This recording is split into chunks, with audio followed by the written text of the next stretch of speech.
Hello, everybody.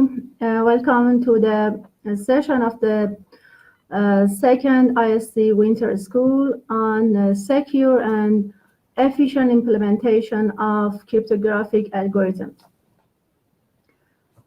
It's my pleasure to introduce Dr. Pascal Sasdrich from Ruhr-Universität Bochum, Germany. Pascal Sasdrich is a postdoctoral researcher at the Chair of Security Engineering at Ruhr-Universität Bochum, Germany.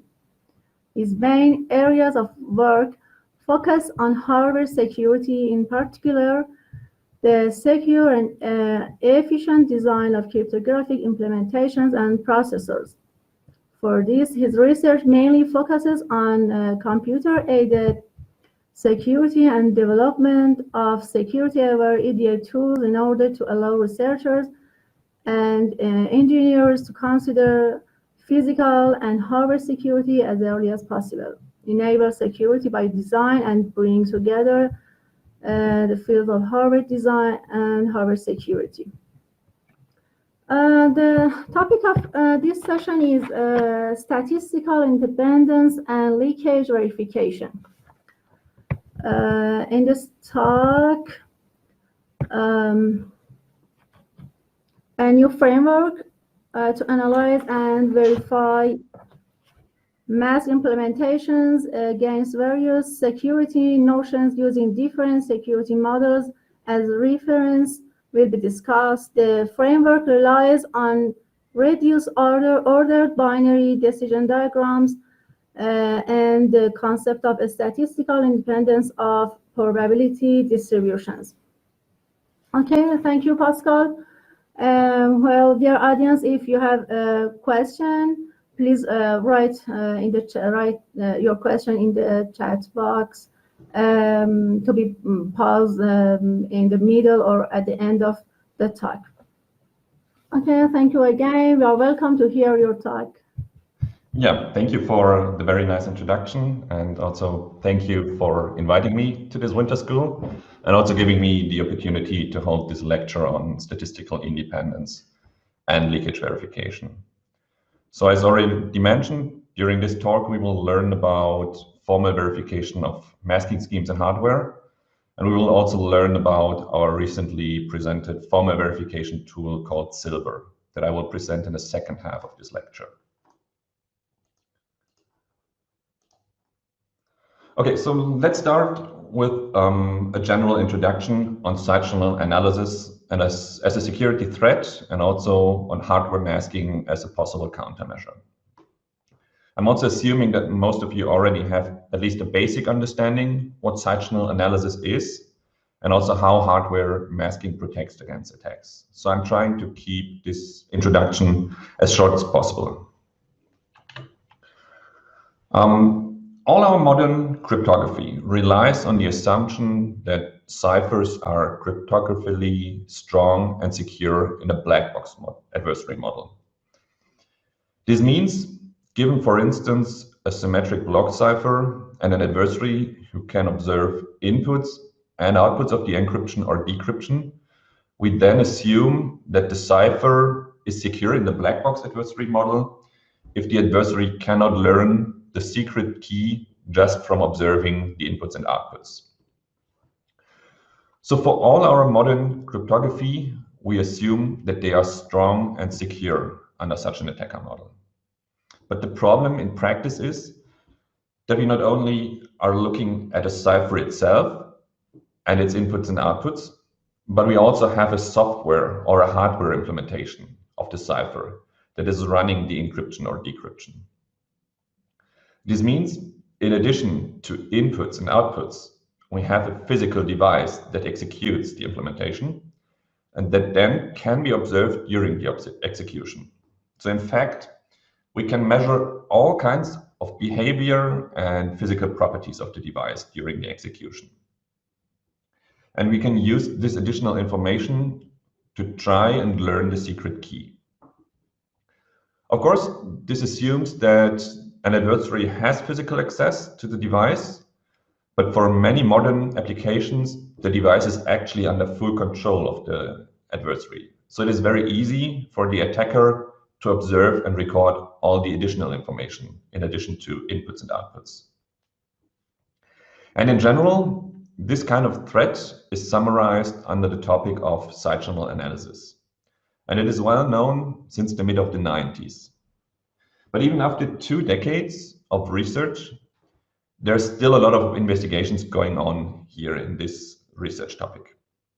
Because the problem is that we know that every physical device and hardware has some physical properties and characteristics that can be observed by an adversary. So we cannot prevent this. So for example, an attacker might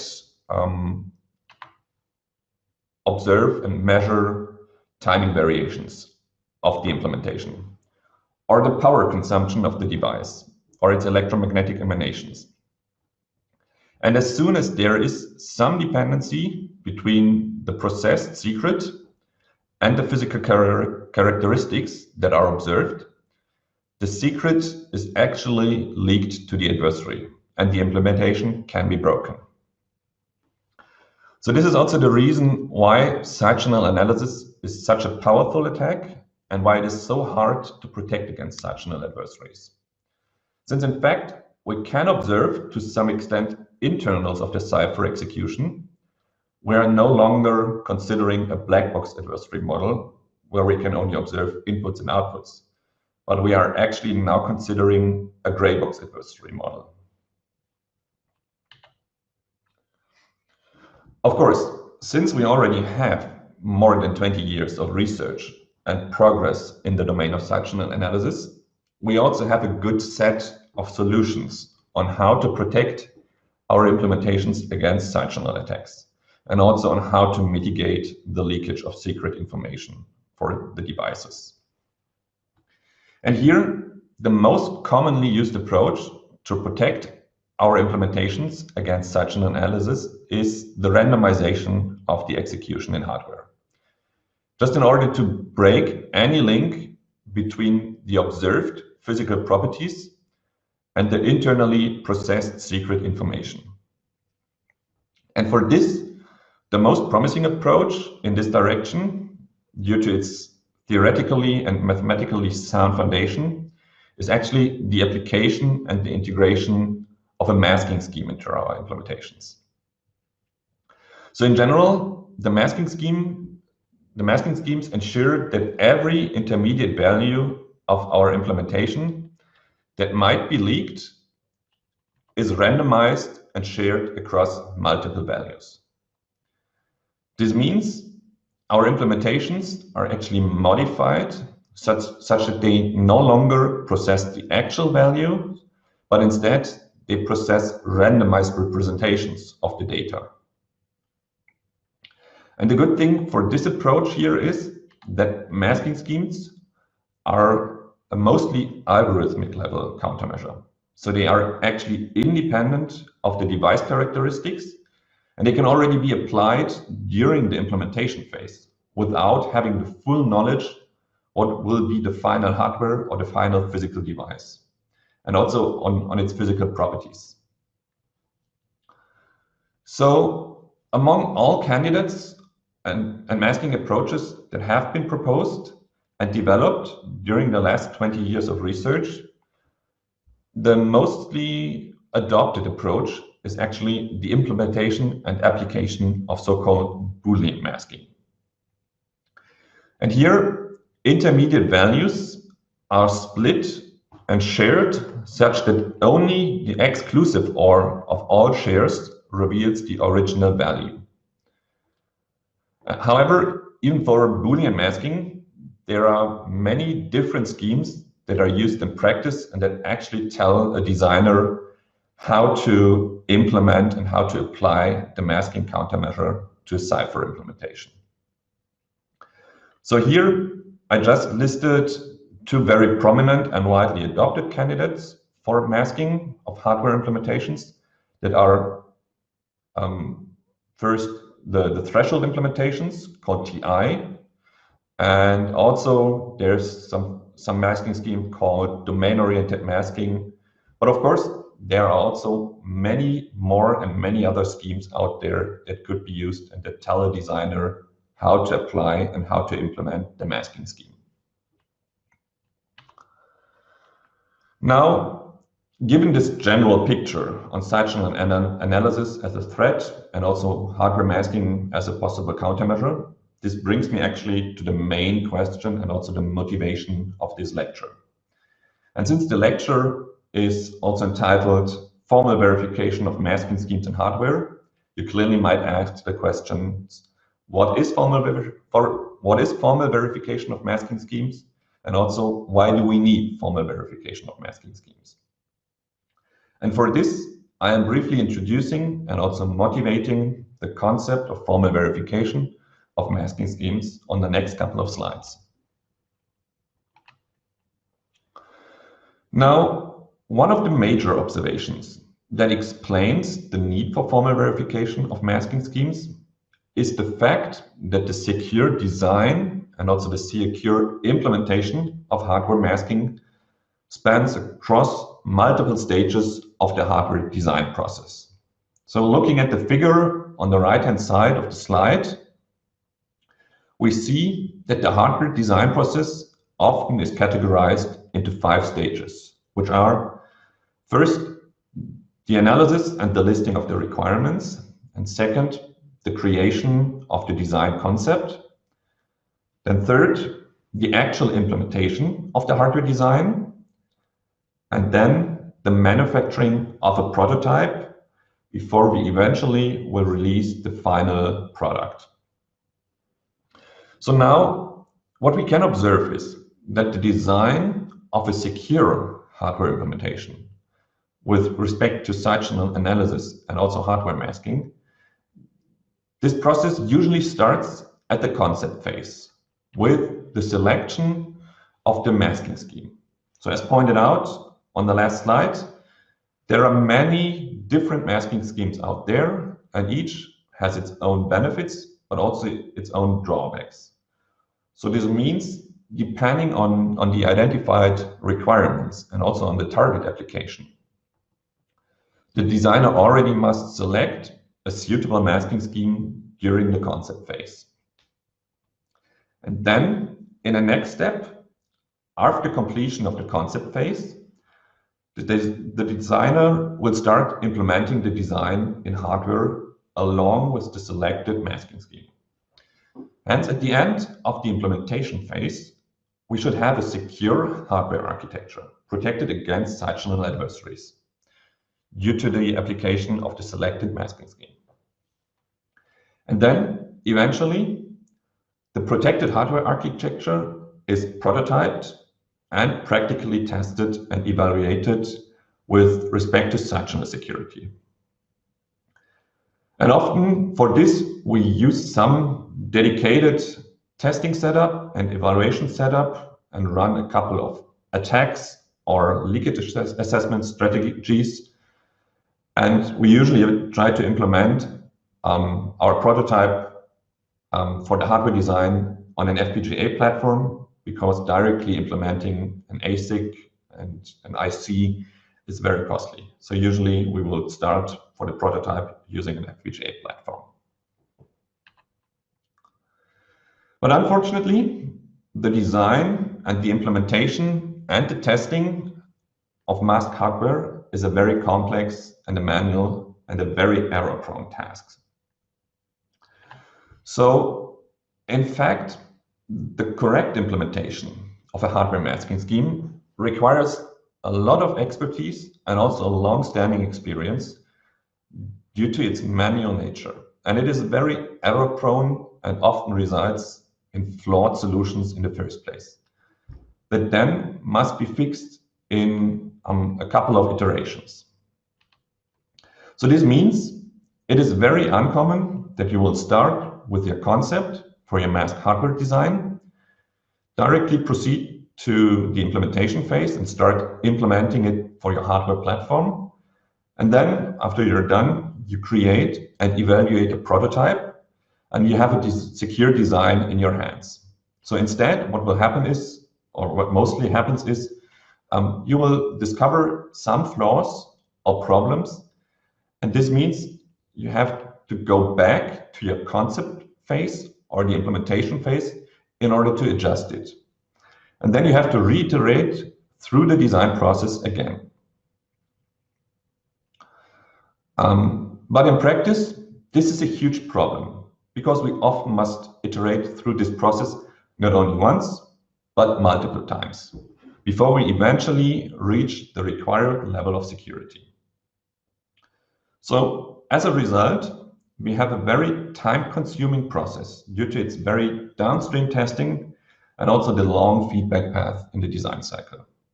And of course, this quickly leads to the idea of automating the process first and also assisting the designer in his or her tasks in order to avoid this manual and this complex and error-prone tasks through tools, and also in order to accelerate the design process.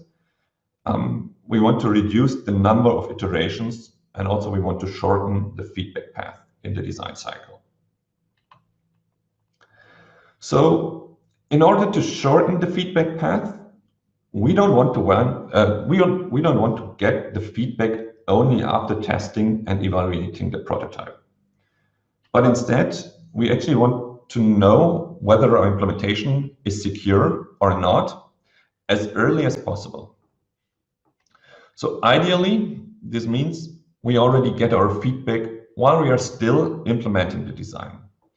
And we have a tool that gives us a warning whenever we have a flaw in our design, so that we can adjust our concept and fix the issue immediately.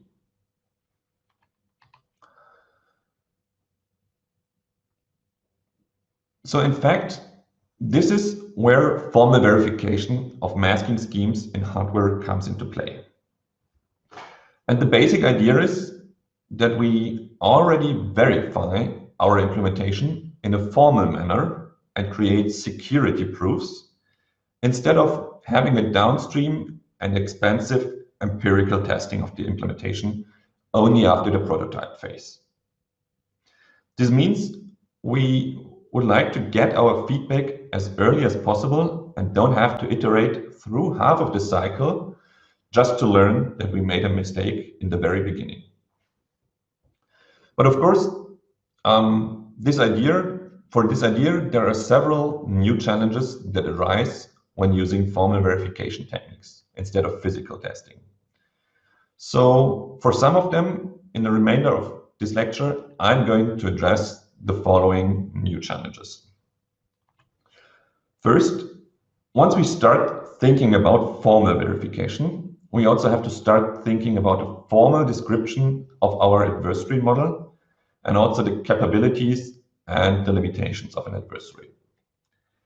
And then, as a next point, we also need some formal definitions of security and security properties that we actually can verify and prove under the given adversary model.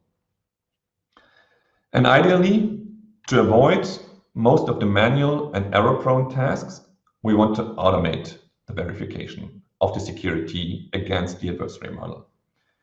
So this means we want to have a tool that can produce a security proof for our implementation under a given adversary model. And those are the challenges and also the contributions I'm going to outline and explain in this lecture.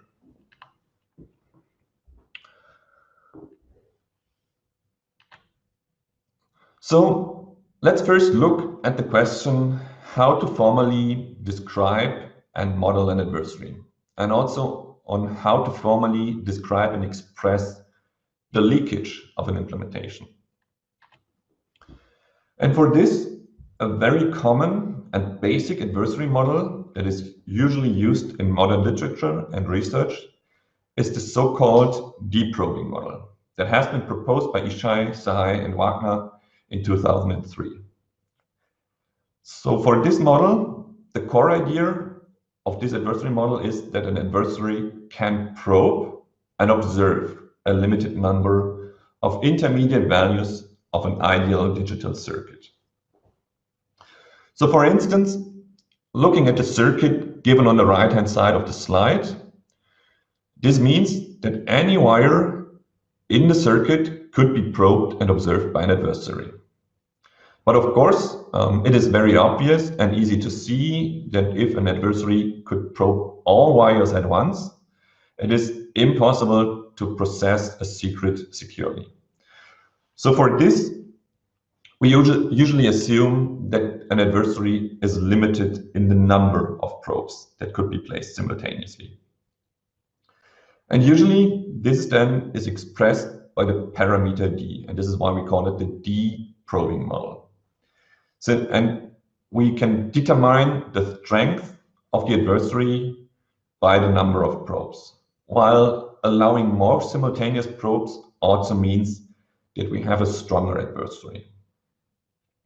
So for this example, we would have an adversary who is capable to observe up to 3 wires of the circuit simultaneously.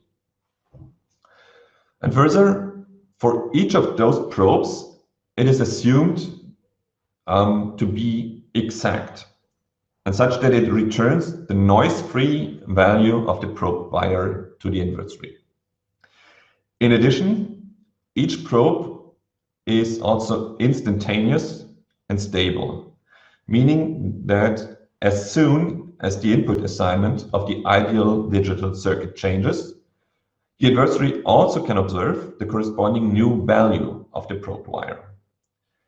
And lastly, we also assume that each probe is independent of all other probes of the adversary, which means that there is no restriction on how and where to place the probes in a circuit.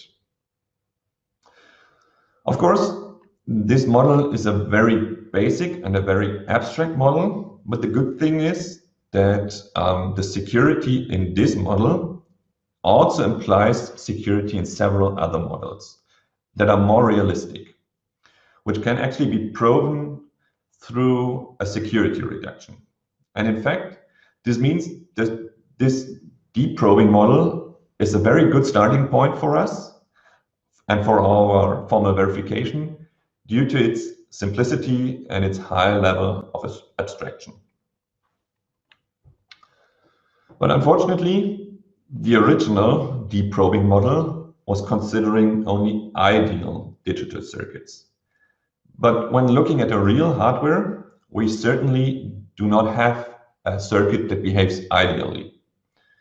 And in particular, we don't have any instantaneous gates, but due to propagation and also switching delay, signals in the circuit may toggle and switch before eventually reaching a stable state.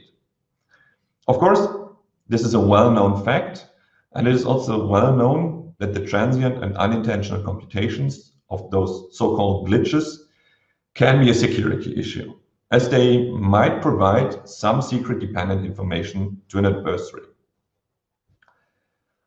The problem here is that our circuit might be provably secure in a standard deep probing model, but due to the unintentional and transient computations of the glitches that are not captured by the standard deep probing model, our design still is insecure in practice. So we have, in theory, we prove the security, but in practice, we don't have a secure design. And this is not what we want to have.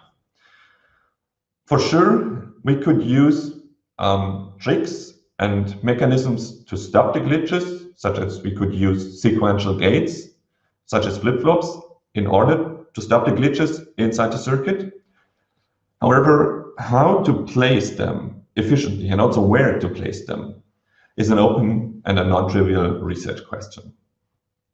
And also, at this point, we are actually more interested in adjusting our adversary model instead.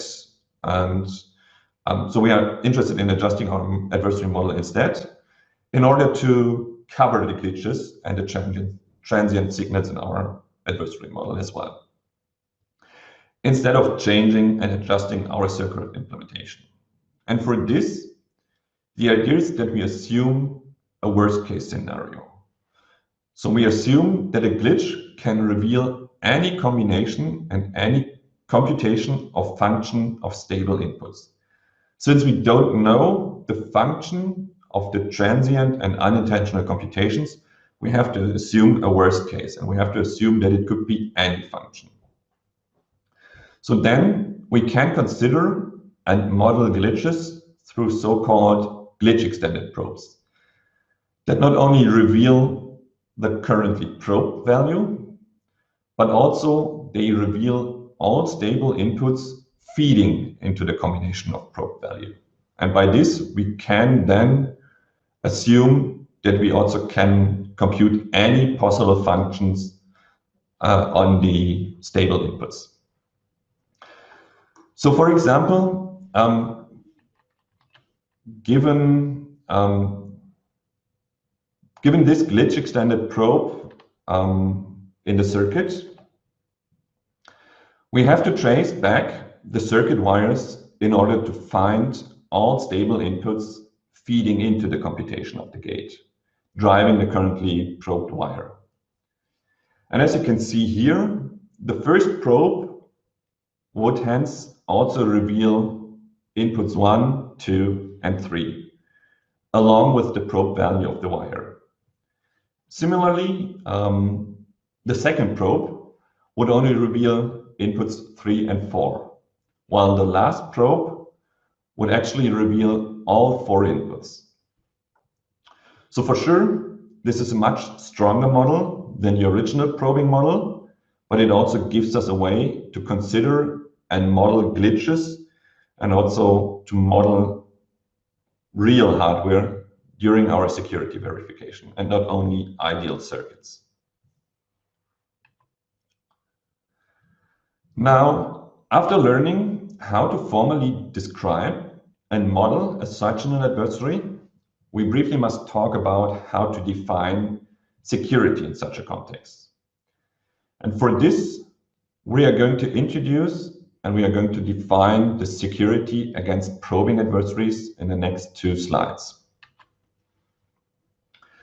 So here we have the basic and the formal definition of security in the presence of a probing adversary that we can express through statistical independence of the observations and the process secret.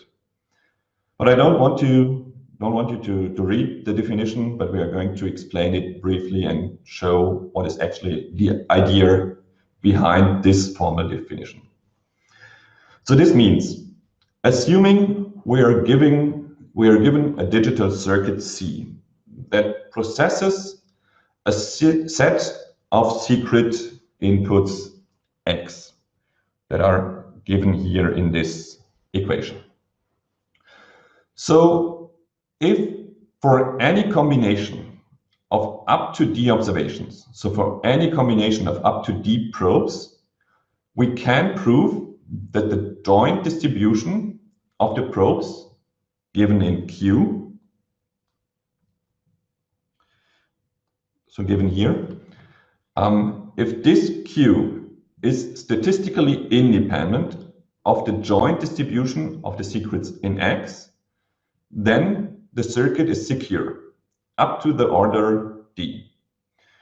So in fact, this means that regardless of the probe positions, the adversary is not able to learn anything on the secret just through probing the circuit. So regardless where we place our probes and we get our joint distribution of Q, this joint distribution is actually independent on our secret values X that are processed by the circuit. And this is expressed by this definition of statistical independence.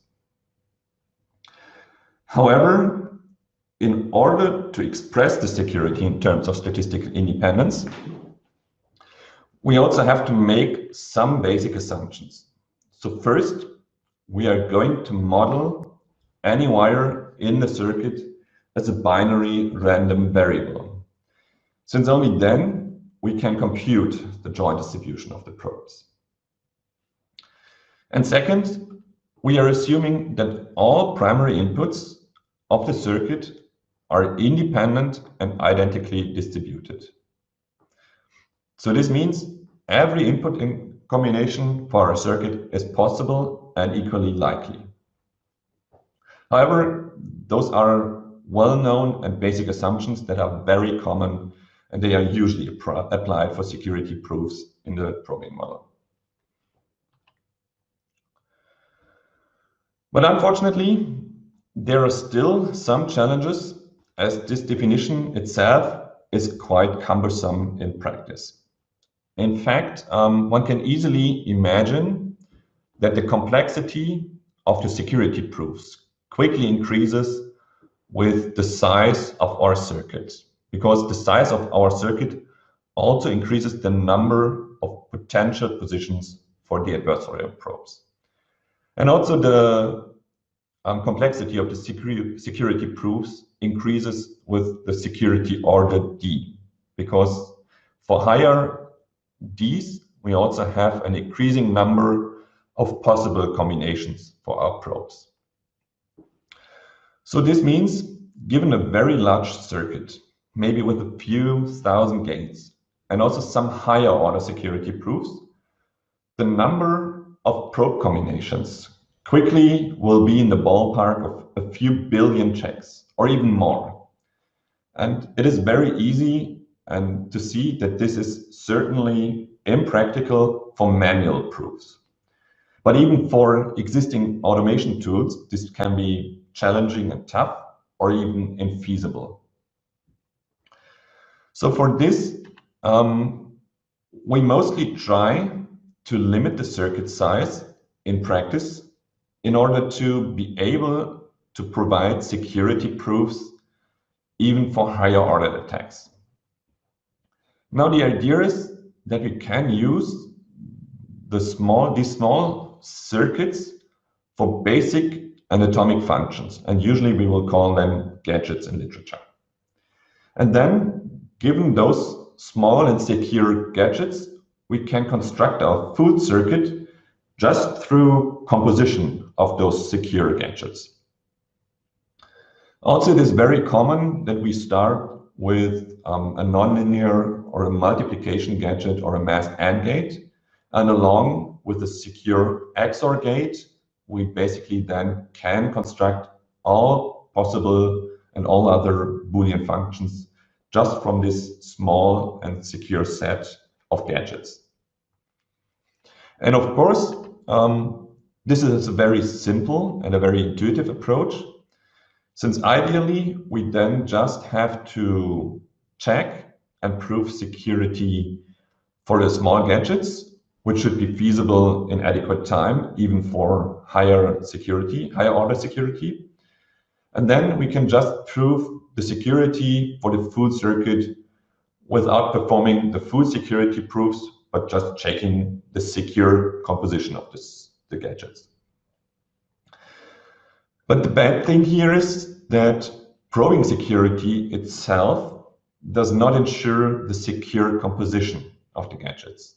So there's a difference between probing security and secure composition. And this means even if we have a provably secure gadget and we compose our full circuit just from the set of secure gadgets, it still might be insecure in the end. So in fact, besides simple probing security, we also need additional security notions that actually ensure the secure composition of probing secure gadgets. Now, as this problem is well known, this problem also quickly propelled some research on security properties that ensure the secure composition of probing secure gadgets. And for this, the next couple of slides will present various approaches on how to express and also on how to prove secure composability in addition to basic probing security. But we will also discuss and learn about the limitations of each of the proposed approaches. So initially, in 2015, the concept of non-interference was proposed and introduced in the context of site-channel security, in order to describe and also to verify the composability of masked gadgets, just based on the concept of perfect simulatability or simulatability. Okay, so now how does this approach work? Assuming we have a masked gadget or implementation running on some inputs. Now, in order to verify the non-interference property of this implementation, we need to construct a simulator for each probe of probe combinations that is possible. And this simulator, which is a deterministic algorithm, usually uses only partial information on the inputs, from up to at most d shares of the secret variable, of each of the secret variables. And this simulator then generates a simulated distribution for the outputs. And based on the concept and notion of indistinguishability of the original and the simulated distribution of the outputs, we say that a gadget is secure and non-interfering if we can actually find such a simulator that generates an according distribution that is indistinguishable from the original distribution. And in the beginning, in 2015, when proposing this notion, it was assumed that this property ensures the secure composition of the masked gadgets. However, experience has shown that it does not hold in practice due to some effects that I will explain in a minute and that were discovered afterwards. But with respect to composability and non-interference, our contribution in our paper now is that we also express the non-interference based on statistical independence instead of perfect simulatability, which then allows to process arbitrary types of sharings, not only Boolean sharings, and also it allows to process arbitrary number of secret variables. And it also fits perfectly and fits well with the definition for probing security and also with our checks for probing security.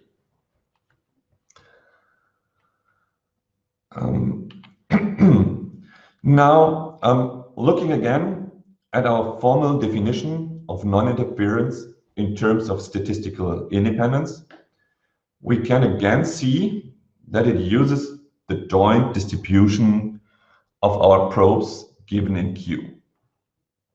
But this time, the joint distribution of our probes is conditioned on the joint distribution of partial inputs given in a set S.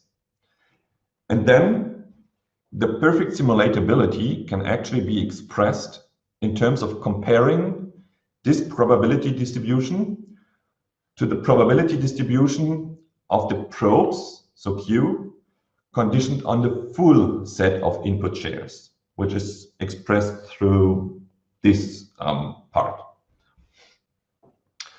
And then if for every combination of D probes that is possible for our circuit, we can find such a set S of partial input, of shares of the input, such that the equality holds, we can say that our circuit is actually D non-interfering, which means that an adversary cannot interfere the processed secrets even when learning partial information on the inputs.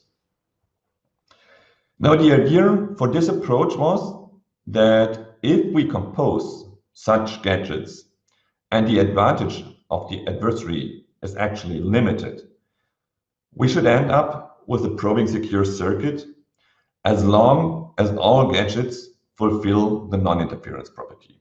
But of course, as I already mentioned, it has been shown that this does not hold in practice, and I'm going to explain you why on the next slide.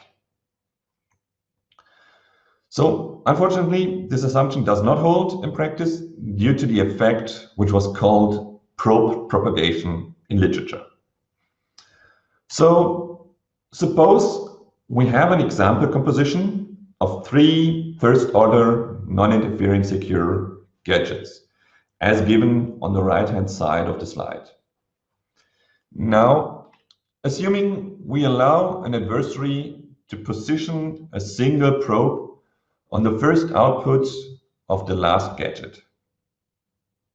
And due to the first-order non-interference property of this gadget, the adversary, for instance, might only learn partial information on the first and the last input. So the adversary learns only the distributions of the shares D0 and E1.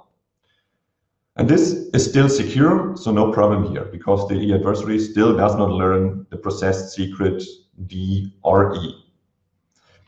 However, due to the composition of the gadgets, learning the probability distributions of D0 and E1 has the same effect as positioning additional probes on the first 2 gadgets.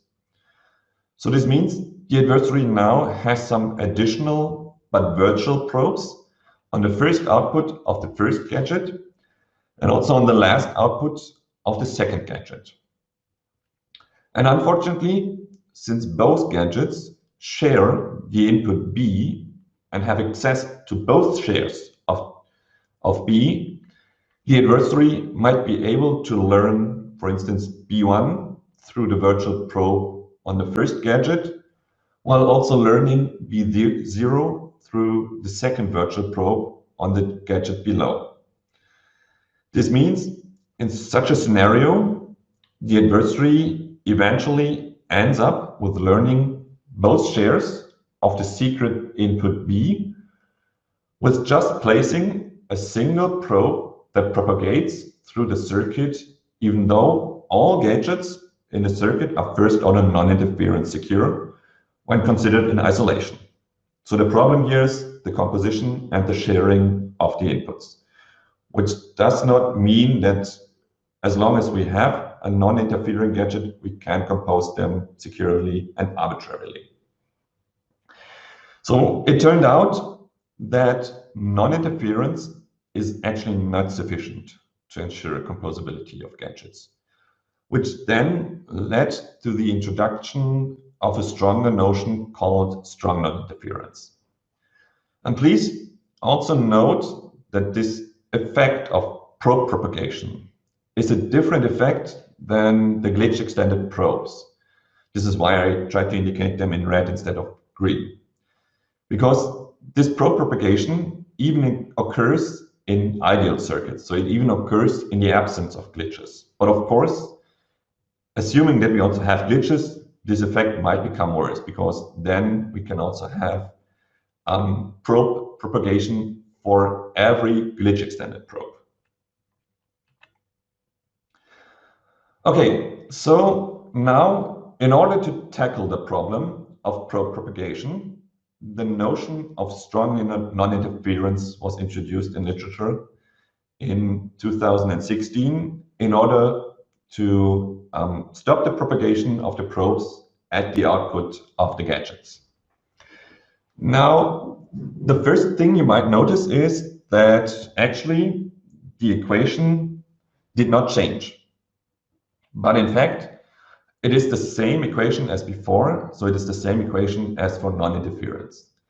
And in fact, the only difference between the notion of non-interference and strong non-interference is the way how to construct the set S that contains the partial information that is granted to an adversary. So while for non-interference, the set S contained up to D input shares, for strong non-interference, it is limited stronger.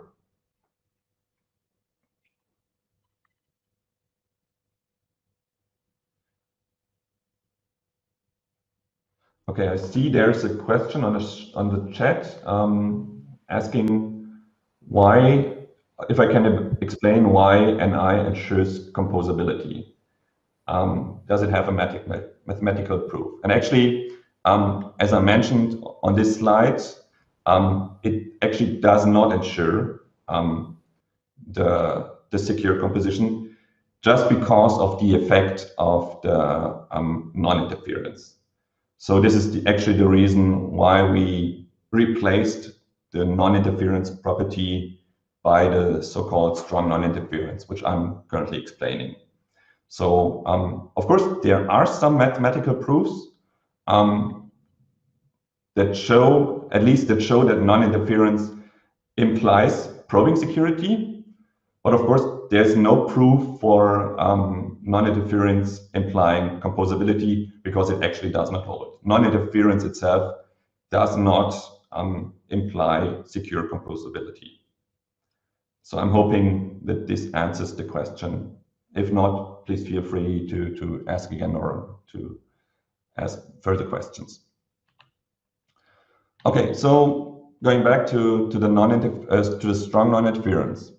So while for non-interference, the set S contained up to D input shares, for strong non-interference, it is actually limited stronger. So here we introduced two new parameters, T1 and T2.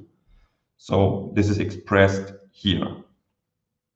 And in particular, we are now distinguishing the positions of the adversarial probes in terms of internal wires and also output wires that are probed. So this means an adversary still can probe up to D wires in the circuit, where D contains up to T1 internal wires and up to T2 output wires of the gadget. And further, we restrict the set S of partial inputs to only contain up to T1 input shares. So we kind of ignore and neglect the probes that are positioned on the output of the gadget. And then, in fact, this construction now ensures that whenever an adversary positions a probe on the output of the gadget, no information on the inputs of the gadget is revealed.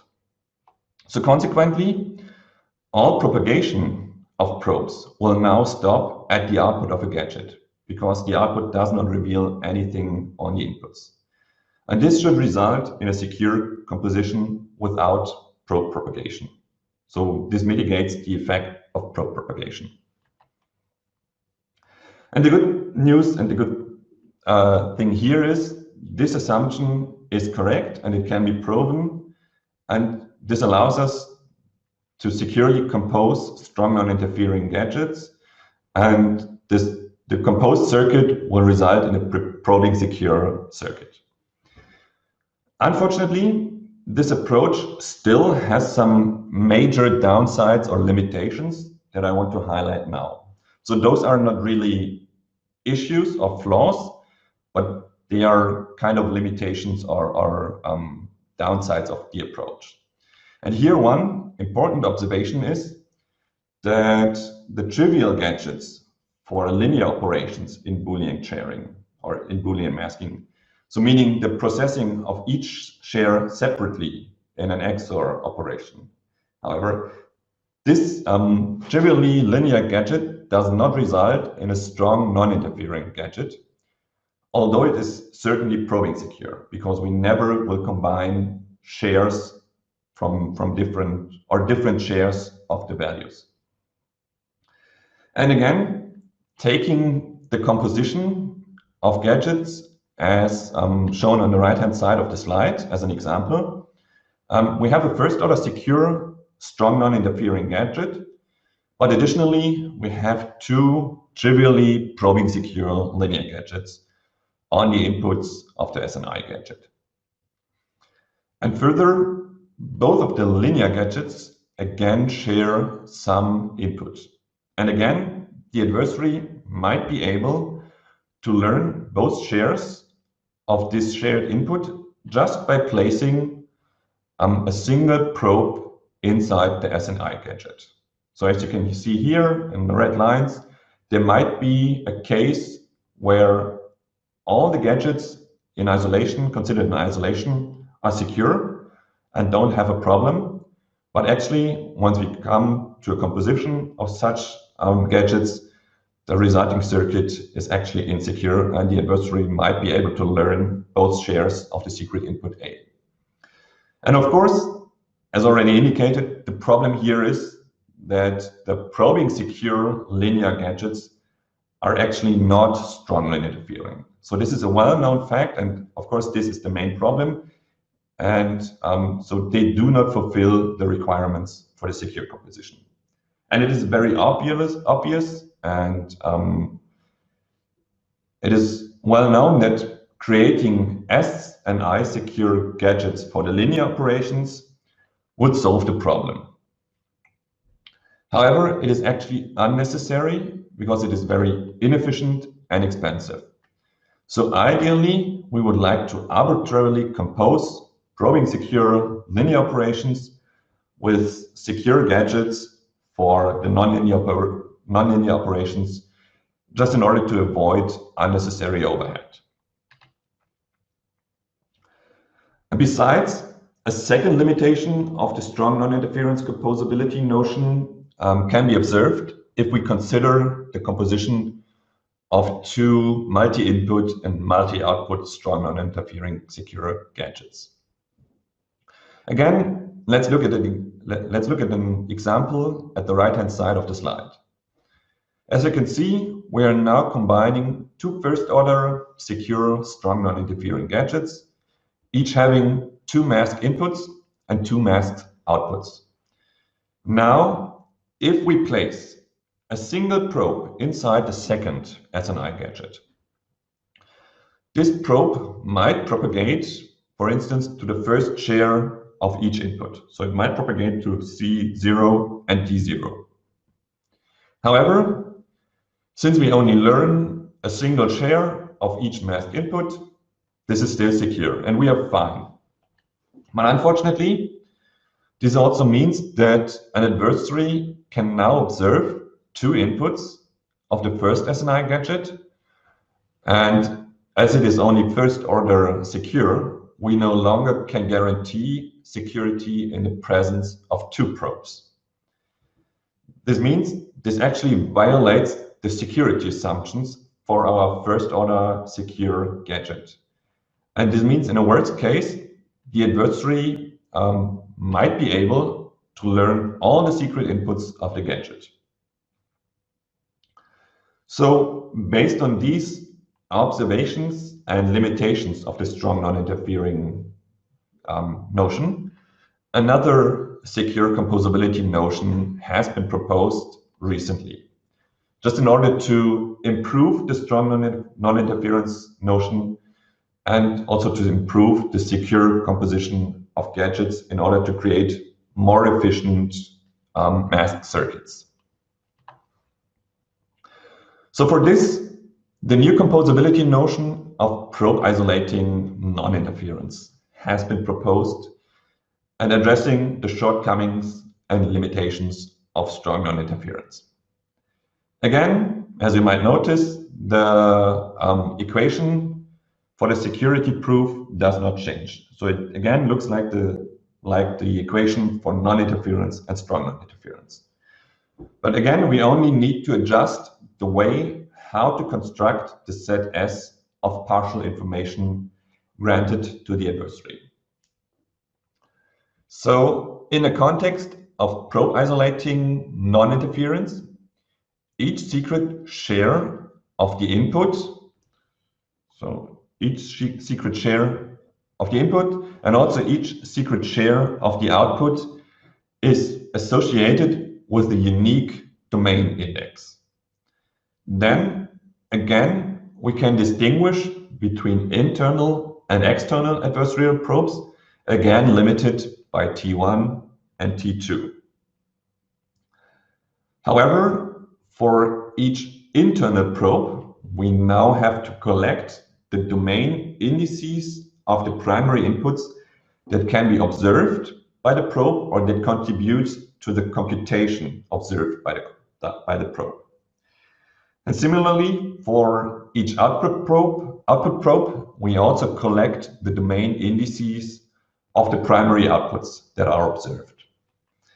And then, if the gadget fulfills the probe isolating non-interference composability notion, the set of input indices must contain at most T1 indices for each probe combination, while the set of output indices must contain at most T2 indices for each probe combination.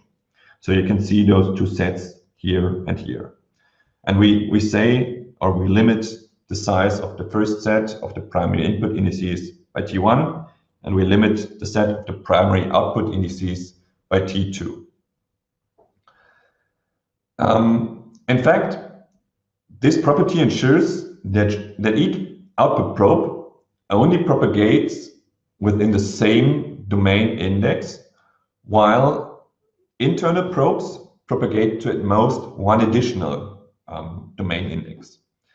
And given this, we now can efficiently compose probe isolating non-interfering secure gadgets with trivially probing secure linear operations, because those trivially secure linear operations are actually probe isolating non-interfering, because we don't mix any domain indices for the XOR, as well as we can compose arbitrary multi-input and multi-output gadgets as long as all gadgets are adhering to the probing isolating non-interference notion.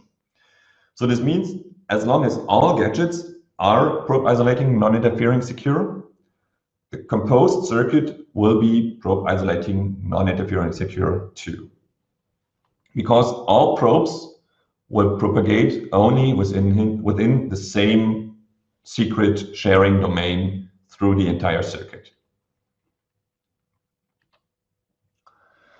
So now, given all the details on how to model and also on how to describe sectional adversaries and also the security in the presence of such an adversary, you might ask how to formally verify the security notions in practice. Of course, we saw that we can express all security notions by means of statistical independence, but how do we generate and also how do we verify the independence of probability distributions in practice? And for this, I will introduce the verification approach of our tool Silver in the next couple of slides, before eventually giving a quick demo on how to use the tool and how to run the tool in practice. So first, before explaining our approach, let's look at the existing and also at the state-of-the-art formal verification tool for masked circuits in hardware that was already available before we proposed Silver. So for this, let me briefly introduce the MaskVerif tool that has been presented for the first time in 2015 and since then reached version 3 with an extended range of features and performance optimizations in 2019. So in contrast to our verification approach, which I'm going to explain in a minute, MaskVerif is a language-based formal verification tool for hardware masking. But the problem with this approach, with the language-based approach, is that it is not in direct conformity with the security definitions and the security notions. So instead, MaskVerif uses some assumptions and some heuristics internally in order to analyze and to verify the various security properties. However, in certain but very rare cases, these heuristics fail and might result in a false negative. This means even though the design under verification in fact is secure, the tool will report an insecure design. And of course, this is conservative and this is itself is not a severe problem. However, then in order to fix the design, the designer might introduce additional circuitry and also might use additional randomness for the fix and in order to pass the verification. And eventually, this will result in a design that is less efficient, even though it was already secure in the first place.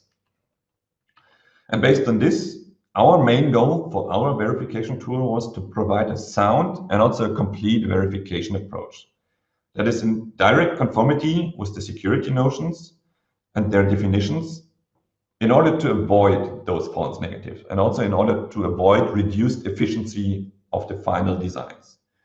And for this, the next couple of slides will cover the fundamental details of our verification approach. So based on this, our verification approach will start from a synthesized netlist given by some kind of hardware description language, such as VHDL or Verilog. Since the netlist already has been synthesized, this means the circuit is constructed over some cell library, such as, for instance, we are using the NAND gate 14 nanometer technology. And in general, the netlist will contain the list of gates, either combinational or sequential, and also the interconnecting wires, and can either be a flattened netlist where the module level hierarchy has been resolved, and we end up with a single module containing all the gates and the wires of the circuit. Otherwise, if the netlist is not flattened, it still adheres to the module level hierarchy, and each module is instantiated in order to create the full circuit. And then next, given such a flattened or a module level and hierarchical netlist, we model the circuit in terms of a directed acyclic graph, where the vertices represent the gates, while the edges represent the wires. However, to reduce the model and also the verification complexity for our tool, we restricted the set of supported combinational gates to a very limited and basic and fundamental set, including a NOT, a NAND, an AND, an OR, an NOR, an XOR, and an XOR gate. But of course, even given such a limited and basic set, we still can express any arbitrary Boolean function just through this set of Boolean gates. So it is not a limitation in the functions we can support, but it makes things easier and makes our verification approach a little simpler. And then, given the graph of our circuit model, we start creating so-called reduced ordered binary decision diagrams, which I will call BDDs from now on. So we create those BDDs for each node in the graph. And in fact, since each node represents a Boolean function, depending on its incoming edges, we have to generate the BDDs recursively, starting from the nodes, from the input nodes, and then proceeding through the graph until we reach the output nodes. This means we either need a topologically sorted graph, or we have to traverse the graph in a sorted and structured manner, such as a breadth first or a depth first search, in order to generate the BDDs.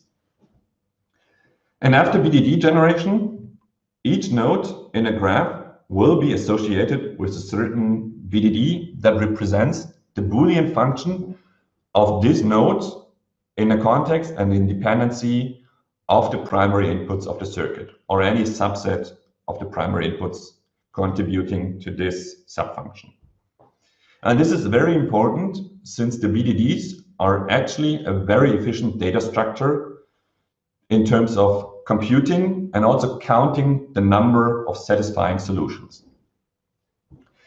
So this means given the BDD associated with a certain gate in the circuit, we can count all satisfying solutions of this Boolean function, and in this way generate the probability distribution of the output of the gate.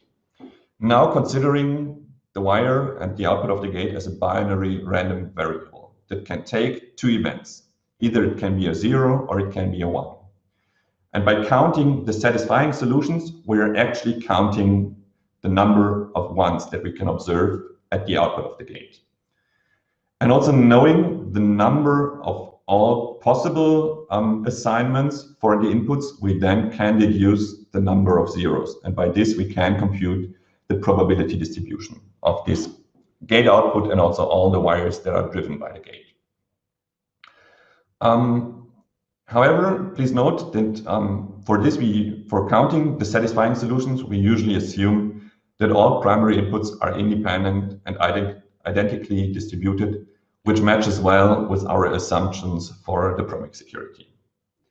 And then, given the probability distribution of the gate output, we can compute and evaluate the statistical independence of different gate outputs in a circuit just through computing the joint probability of the different events, which means our security checks are, for all observations now, are in direct conformity with the formal definitions, with the formal security definitions. So again, let's briefly recap the formal security and the composability definitions. And as you might remember, we basically had the following two equations. In order to prove probing security or composability of the gadgets. And in particular, for the second equation, it only differs in how the set S is constructed with respect to the composability notions, such as non-interference, strong non-interference, or probe isolating non-interference. Now, how does our verification approach work in detail? So first, we start in constructing our observation sets Q, which contain all possible probe combinations of up to D probes. Then, as a second step, we construct the set of unshared secrets X, assuming Boolean sharing of our primary inputs. Note, however, that this step is only required for verification of probing security, while the third step is only required for verification of composability notions. So for the third step, we construct the set of partial inputs S, depending on the security and composability notion of choice. So eventually, we generate the joint distribution for the various sets based on the BDDs and the set count function as explained on the previous slide. And then we check the statistical independence of the probabilities according to the definitions above. Unfortunately, there are some limitations for this approach, mainly with respect to the verification complexity. At first, it is rather obvious that testing of higher order security is mainly limited by the circuit size, so the number of gates, and is also limited by the security order, so the number of probes. And in fact, the number of sets in Q is determined by the number of gates, so the number of positions for our probes, choose the number of probes. And it quickly explodes for large circuits and higher security orders. Similarly, the generation and the size of the BDDs as a data structure is limited by the number of variables and their initial sorting, making it very difficult to analyze circuits with a huge number of primary inputs. However, it's still possible to analyze reasonably large circuits and designs and gadgets in an adequate time, as we will see in a few slides. So next, before giving actually the live demo on our tool, I would briefly like to highlight and explain a few things on Silver. So in general, the verification flow of Silver starts with a very log description of a gate level netlist that has been synthesized from a hardware description language using a subset of the NAND gate 45 cell library. Then, before Silver can handle and process the netlist, the designer has to add some important annotations to the netlist, indicating how to understand the inputs of the design. So for example, we have to tell the tool which signals are public or random and how the secret is shared across the input signals. And this annotated and augmented Verilog netlist then is processed by a parser in order to produce a custom intermediate representation of the netlist, containing the topologically sorted list of gates or instructions. And then, using this intermediate representation, the analyzer part of Silver constructs the direct acyclic graph representing the circuit and elaborates the graph in order to recursively generate the BDDs for each gate. And then eventually the analyzer generates and verifies all probe combinations according to the different security notions. So for the list of features that are supported by Silver, you can start in analyzing your design with respect to general probing security, assuming a Boolean input sharing. If your design is flawed, Silver will report the first detected combination of up to D probes that fails, and otherwise it will indicate that the proof was successful.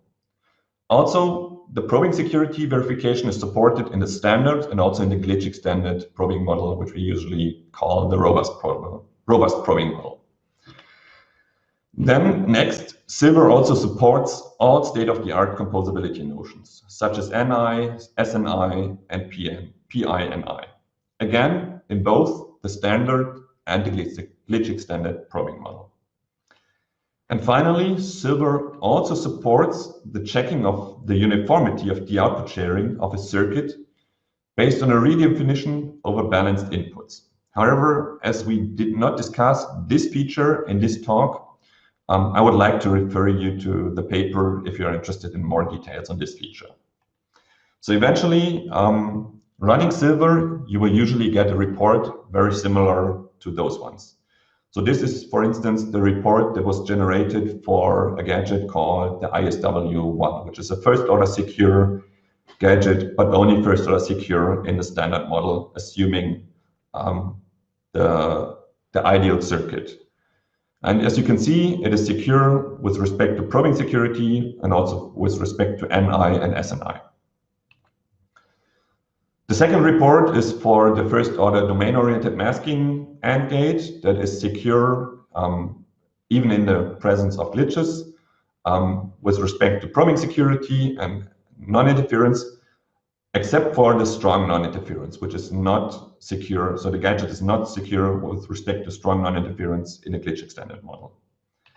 And the last example is the circuit called the hardware private circuit 1, which is a dedicated gadget that is supposed to be secure under the PINI security notion. And as you can see, it is really secure with respect to PINI in the standard and in the glitch extended probing model, although it fails to be secure in the SNI glitch extended model as well. So as already explained, there are some advantages in using Silver, but also some disadvantages that I'm going to summarize on this slide. So a first advantage of Silver is that it is actually complete and supports all recent and established security and composability notions. Besides, it is also sound as it avoids false negatives and overhead due to its direct conformity with the definitions of the security notions. And lastly, Silver is verbose in directly reporting the failing probes and allowing a designer to quickly and easily fix a flawed mask design. But of course, this also comes with the limitation that in this regard, Silver is usually slower than language-based approaches such as MaskVerif due to its more complex verification approach. Okay, so this brings me now to the demo.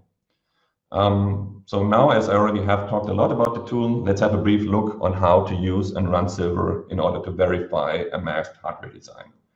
So let me briefly switch the screen sharing.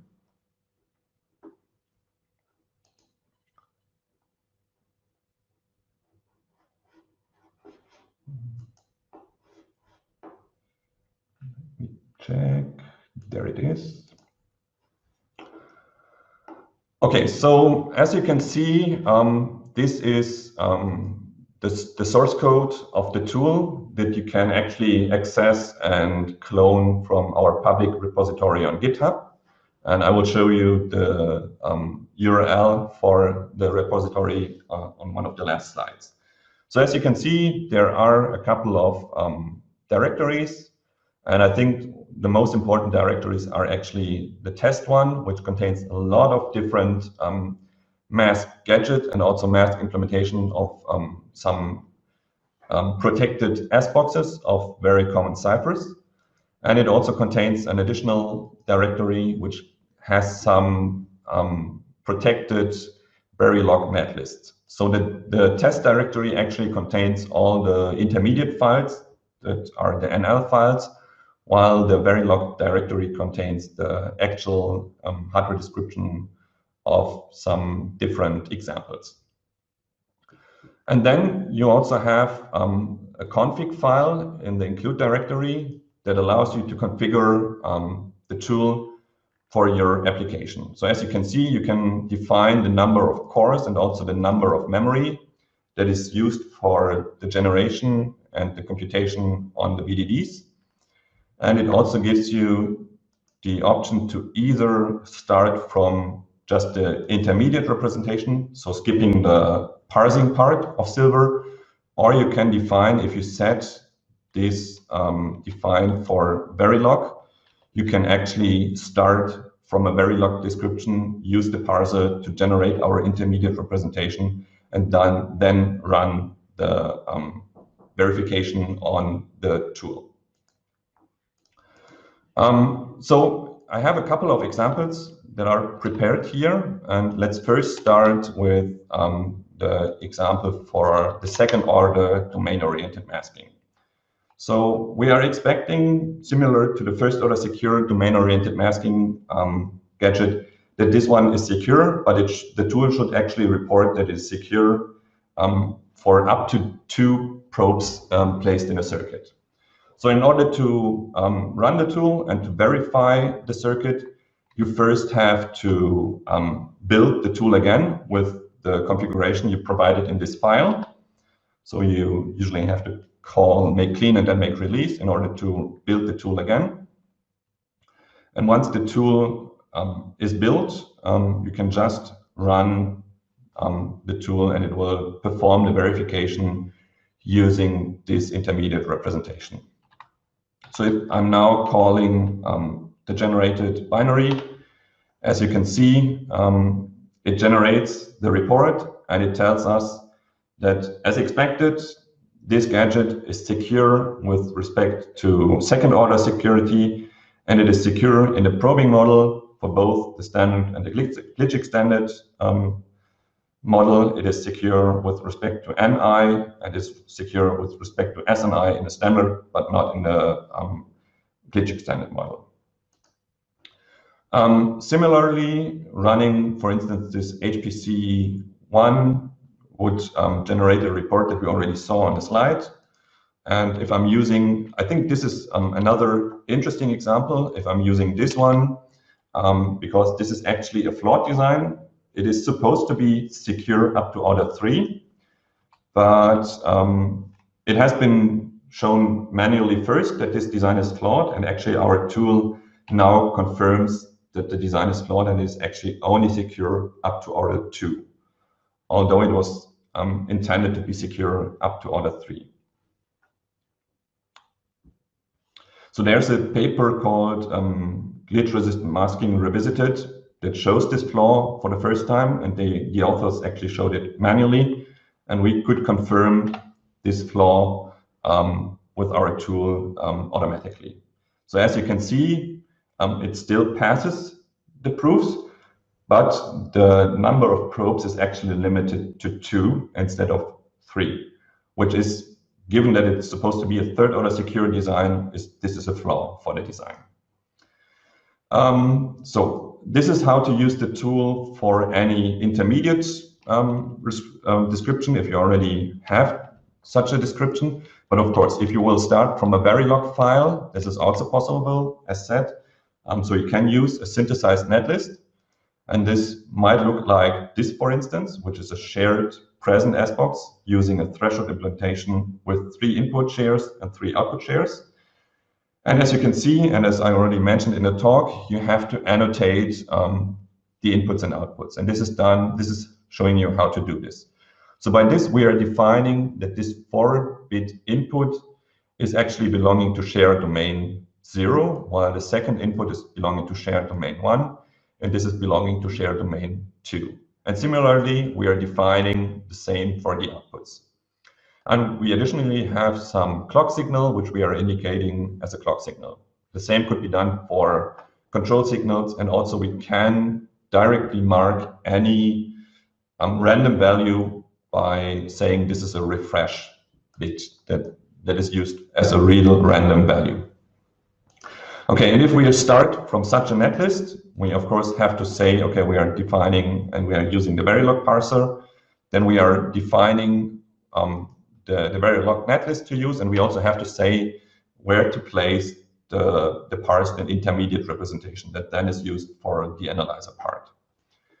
And then it's actually the same way. You have to build the design again, and then you can run the tool again, and it uses the Verilog netlist in order to generate our intermediate format, and then uses the intermediate format in order to run the analysis.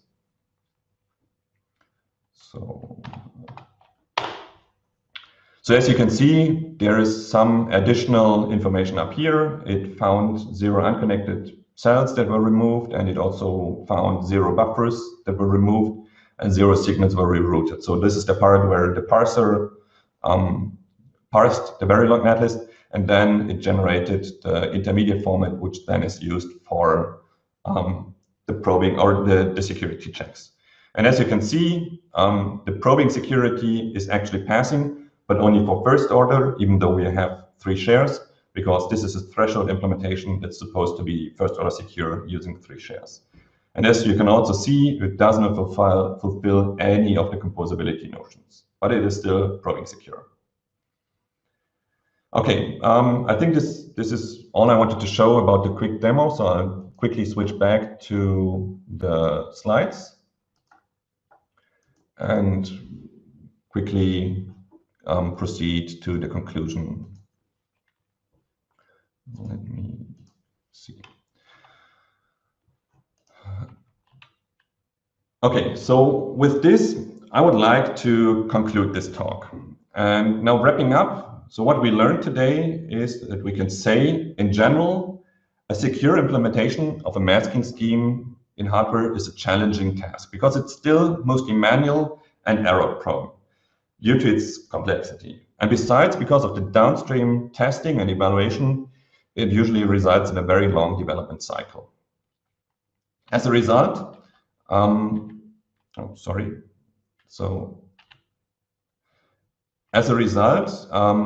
formal verification of masking schemes can provide an early feedback to the designers and helps to shorten the feedback path and the development cycle. So what we learned is that the ISW deprobing model is commonly used to define and describe the adversarial capabilities, and secure implementations often rely on masked gadgets that are designed in order to fulfill the secure composability notions. Also, as we saw that with Silver, we can verify such gadgets in direct conformity with the security notions and the definitions in order to avoid the false negatives. So as a conclusion, we can say that our new tool, Silver, is an easy-to-use tool allowing a sound and a complete verification of the security and the composability of masked implementations.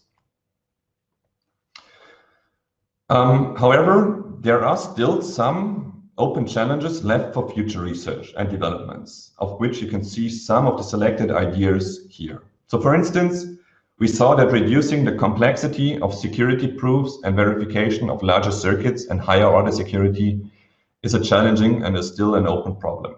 So similarly, improving the security notions in order to allow more efficient constructions of gadgets and circuits is an interesting topic. And a lot of research is still ongoing in this direction. Besides, we also might be interested in formal verification of non-cryptographic hardware in the future, such as microcontrollers or CPUs. And eventually, I believe that formal verification is only the first step towards secure electronic design automation. But eventually, we want to create tools that automatically generate efficient and secure circuits, or that are able to automatically repair any flaw that is detected in a design. But of course, there are also many more open challenges out there, and it is still plenty of room for future work. So with this, as a summary for your reference, I'm listing some important details and further details on the next slide before I'm closing the talk.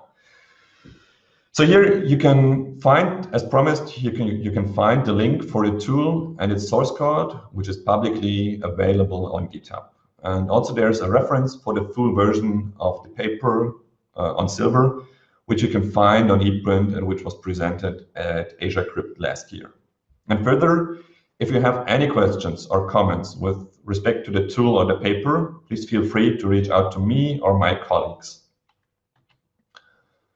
So finally, here's also the list of references that were used during this talk. And with this, I am closing this lecture, and I'm also happy to answer your questions. So thank you for listening.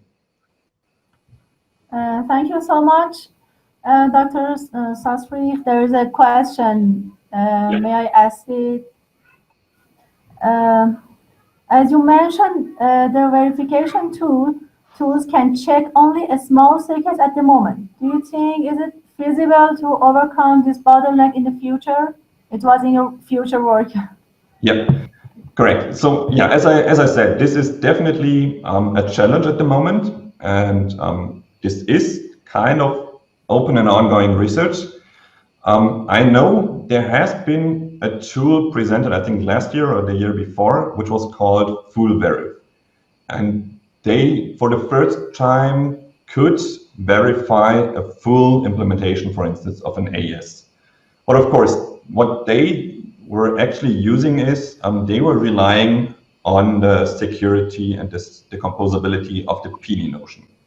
So they were assuming that all the gadgets in the circuit are probing secure with respect to the PINI notion. And what they then just did, they were verifying the secure composition according to some rules given by the PINI notion. So this means, of course, there are ways to proceed in this direction of research, but currently I'm seeing that only using the composability notions is a good way to proceed in this direction. So I don't see a chance at the moment that we really can run a tool like Silver on a full implementation, because then complexity is still too large. Okay, there's also the question. Thank you so much. Yeah. Yes. Can you explain more precisely what do you mean by improving the security notion, or what is the open problem in this direction? Yeah, so as you maybe saw and as we learned with the transition from strong non-interference to probe isolating non-interference, there was no real flaw in a strong non-interference, but it were mainly drawbacks and limitations. So one limitation was that we had those large XOR gates, the trivially linear operations had to be SNI again. So we had to create some overhead there. And the main idea of the probe isolating non-interference was really to optimize and to tighten the security notion. But of course, it's still not, I believe there's always a trade-off. So in some sense, the probe isolating non-interference notion improved in comparison to SNI. But of course, there's still an open question how to efficiently generate those gadgets, and also maybe the probe isolating non-interference is still more overhead than necessary. So there might be a better strategy to handle the probe propagation. And I think this is what I mean by improving the security notion. So we constantly have to look out for better notions that allow to create smaller, faster gadgets that maybe need less randomness, but still ensure trivial and secure composition.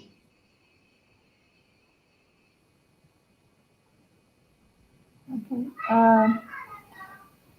Can verification tools be used to verify mixed countermeasures? Okay, maybe I have to ask again, what is meant by mixed countermeasures? So you mean different countermeasures against side-channel attacks? Or do you mean, okay, so there's already the answer. So currently, our tool, for instance, is limited to support the Boolean sharing, as I said. But of course, the definition itself, actually, the definition of probing security itself actually is independent of the sharing, because we are really just checking the statistical independence of the secret and the observations. And in this regard, I think it is definitely possible to verify mixed countermeasures, to verify different strategies for masking, but also to verify other kinds of countermeasures. Okay, there's also the question if we practically verified our results. Yes. So actually, we did not perform the practical evaluations ourselves, but we also took many examples from literature where the results already have been reported. For instance, this CMS example that I mentioned, where the flaw was found in a previous publication. The authors of this publication also performed practical experiments confirming their manually found flaws, and we just confirmed this flaw with our tool. So in this regard, we did not perform the practical experiments ourselves, but there are practical experiments that confirm our results, or the other way around. We are actually confirming the practical experiments again.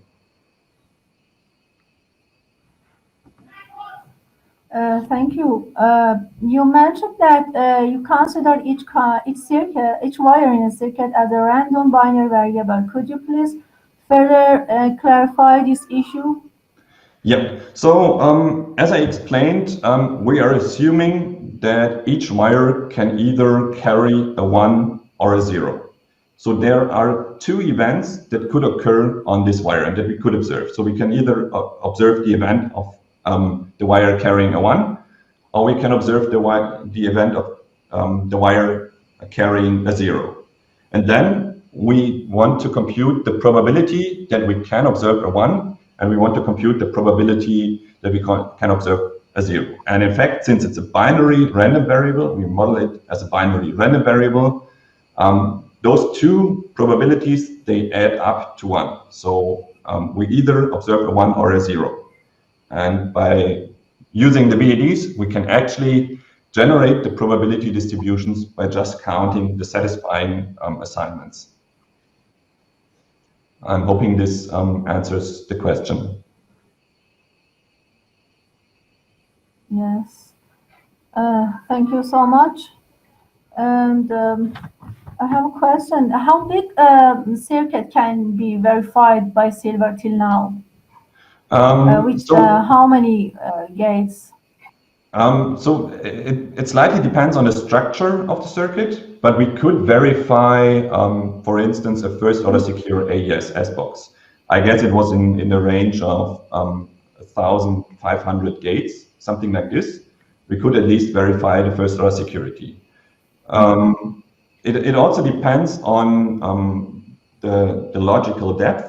So it could be easy to verify a very large circuit as long as the logical depth is very low, because actually the limiting factor is the generation of the BDDs. And the BDD size increases with the number of variables. So the number of primary inputs that contribute to this BDD. So we could have a very wide circuit as long as all BDDs just have 1 or 2 contributing variables. It doesn't matter how many gates we have. But if we have a very small and deep circuit where maybe the final BDDs have, I don't know, 32 variables contributing, like for instance, we have an AES round. I think this is not possible with the tool in the current state. So, but yeah, as I said, something in the range of 1,500 gates is still possible. So we could verify an entire ISCwsISC box, for instance. Thank you so much for your answer. I think there is not any other question. If anybody has a question, please raise a hand on the top bar. Is there anybody? Okay, I think there is not any other question. Oh, okay. Have these tools been accepted in the industry?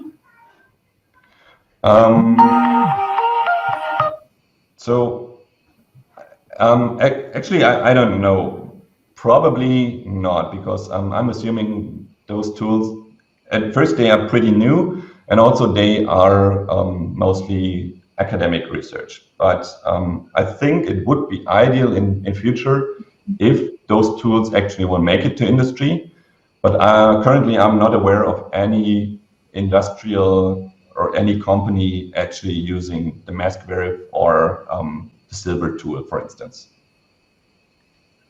Maybe the companies, they have their own proprietary and private tools that they are already using. This I also don't know.